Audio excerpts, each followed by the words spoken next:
the White House has finally issued a long-awaited invitation to Israeli Prime Minister Benjamin Netanyahu. The gesture comes 7 months after he took office. Well, President Biden and Netanyahu disagree on several issues crucial to the future of the Jewish state, including an Iranian nuclear deal. Chris Mitchell brings us the details.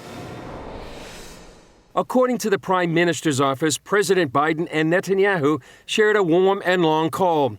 They discussed regional issues, including the threat from Iran, Israeli-Palestinian relations, and expanding peace in the region. Netanyahu also updated the president on the current status of the judicial reform legislation, a reason for the current rift in their relationship. The invitation did not mention whether the meeting would be at the White House or, as some have suggested, September's UN General Assembly.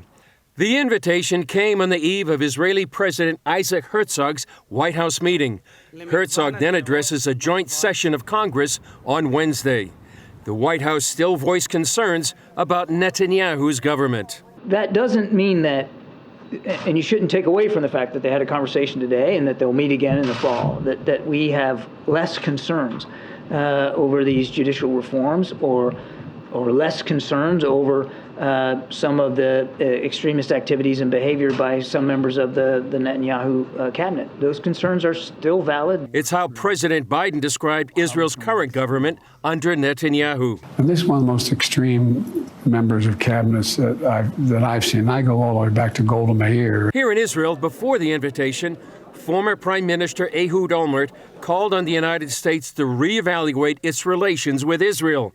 He also advised world leaders not to meet with Netanyahu. It's not just Ehud Olmert, it's also Ehud Barak, it's also former candidates for Prime Minister like Tzipi Livni and interim Prime Minister Yair Lapid. All of them are lobbying the Biden administration and other world leaders to put immense pressure on Benjamin Netanyahu. Alex Strayman of Jewish News Syndicate says this kind of lobbying is a first for Israel. It's absolutely unprecedented, and it's also very, very harmful to the state of Israel, because don't expect world leaders and others to parse between Netanyahu and other Israeli leaders. And what this actually does is magnify opposition to Israel generally, not just to Netanyahu and his policies.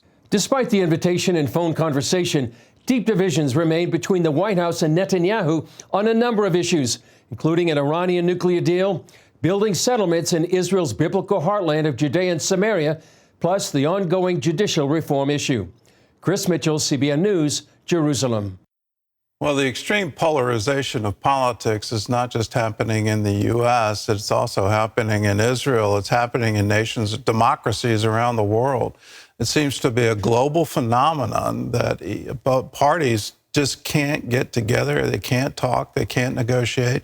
They can't govern. When you have the President of the United States saying a prime minister's government is the most extreme he's ever seen, well, that makes it very hard to sit down and talk. And when you add to that, under the Obama administration, they tried to defeat him in an election. They actually funded the opposition. And now you have this going on. We've got to stop the polarization. That's the enemy. When you start thinking the other side is extreme and you can't even sit down, you can't even invite them to come and talk, well, that's the real problem.